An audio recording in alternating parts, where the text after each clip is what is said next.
Бүгүнкү күндө биз жана 12 жылдык мектептер боюнча бир топ эле сөздөр жүрүп атат. Бирок эми 12 жылдык мектепти дагы толук кандуу азыр элибизде эле толук түшүнүк ала элек. Ар түрдүү пикирде болуп аткан коомчулукта сөздөрдү өзүңүздөр да билесиздер. Тилекке каршы биз бир канча жолу Жогорку Кеңештин комитеттеринде, фракциялардын отурумдарында, Жогорку Кеңеште ар түрдүү маселелерде ушул жерде министр келгенде биз бир топ сунуштарды айтканбыз.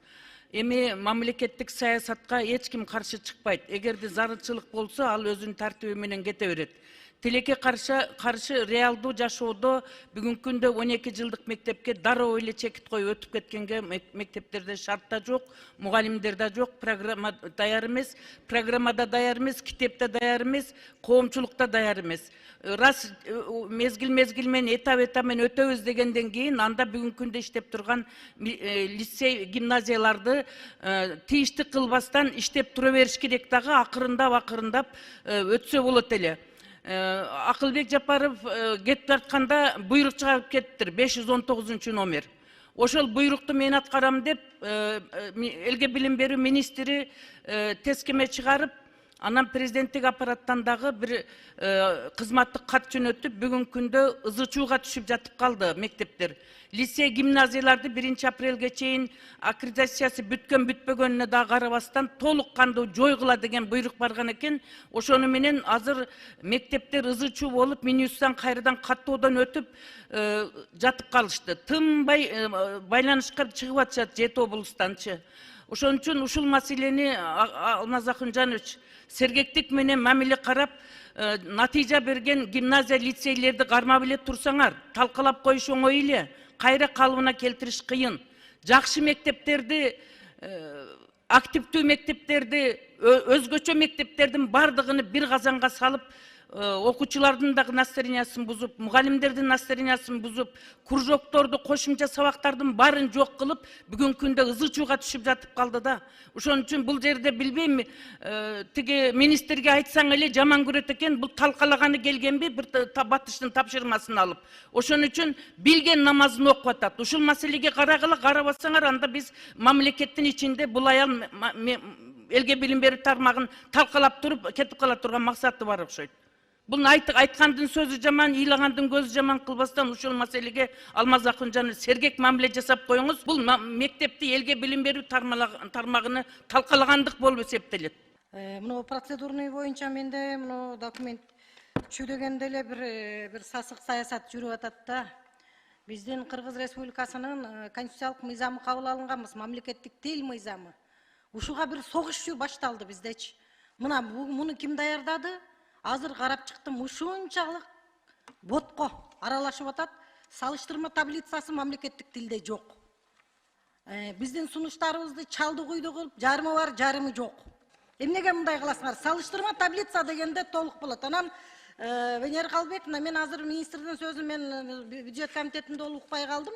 Бул кабыл алынды, бул кабыл алынбады деп министр биздин сунуштарыбызга тыянак чыгарып, сеникин кабыл алдым, сеникин кабыл албадым дегенге юридикалык укугу да жок. Биз парламент кабыл алабыз сунуштарды. Комитетте кабыл алабыз биз. Сиз өзүңүз окусаңыз жакшы болмок сунуштарды. Министр мыйзамды гана айтыш керек, өздөрүнүн сунуштарын айтыш керек да, мен оюмча. Бул жерде бүгүн биз кабыл алдык деп, силердики кабыл алынбады деп келген кеп айтып атат. Ким кабыл алды буларды? Ким кабыл алды? Автору ким? Доктор Шашеевна. Кандай бул мындай парламенттик укугунун күн тартиби деген болот да, мыйзамы деген болот. Биздин Жогорку Кеңештин регламенти деген бар. Сиз регламентти бузбасаңыз, бейбаш болуп баратасыз акыркы күндөрү сизчи. Токтотуңуз ага окшогон бейбаштыгыңызды. Сиз кабыл албасаңыз, биз парламент кабыл алабыз. Сиз кабыл алгыч эмессиз биздин сунуштарды бул жерде. Күн тартибине койгондо сунуш келип түшкөн окуп гана коюшуңуз мүмкүн. Биз кабыл алабыз бул жерде мыйзамдарды. Анан бул жерде мындай этияттанып сүйлөсөңүздөр, региональный деген сөздү. Территориальный деп да колдонуп койбодуңуз да. Мына бул жерде тиги президент отурат. Анан эмне үчүн мамлекеттик тилде сүйлөбөйсүздөр? Эмне үчүн кысым көрсөтөсүздөр? Балык башынан сасыйт болуп атат да. Мындай жүйөлүү мыйзам менен келген учурда сиздер биз суранабыз дайыма. Биздин конституциялык мыйзамдан ыргытып ийели. Анда кереги жок да ыргытып ийели анда.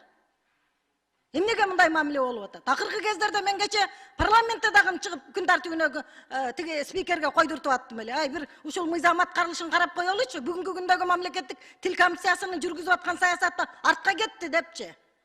Бүгүн ошол уланып атат да. Мен кечирим сурайм, бирок мен өзүнчө азыр өзүм эмен боюнча сүйлөйм. Венера Калбековна, муну эмелер такыр окуп болбойт, карап коюңузчу. Бул Камила Абдразаковна, сизге тактоо иретинде айтып коеюн. Келген сунуштар комитеттин бөлүмү тарабынан которулду, бирок лингвистикалык экспертизаны өтө элек. Ошондуктан экинчи окууга сунуштама бул жанагы неме таблицасына толук менен кирет. Албетте. Жок, комитет аркылуу кабыл алынат. Бул киши кабыл алынды, кабыл алынбады деп атпайбы. Ошону сиз байкап коюңуз. Бул жерде азыр бүтүндөй Кыргызстан угуп турат. Кыргыз мамлекети. Мындай бири-бирибизге өзүбүздүн территориябызды билели. Ал барып пресс службасына жаздыра берсин, барып алып, билген намазын окусун. А бул жерде биз диктабайт этебиз. Камила Абдразаковна, эске алынды деп мен айтып атам, окуп берем. Кабыл алынды деп атпайсызбы? Кабыл алынды деген сөз бардык сунуштар, комиссия силер берген сунуштар толугу менен эске алынып, бул жерге киргизилет деген сөз. Ошону тактап сүйлөгүлө, юридикалык терминди туура колдонгула. Доктор Шашаевна, туура колдонгула. Сизге сөз берилген эмес, доктор Шашаевна. Мына тартипти бузуп атпайбы? Сунуштар боюнча оюңуздарды гана так айтып коюңуздар деп биз айттык, Камила Абдразаковна.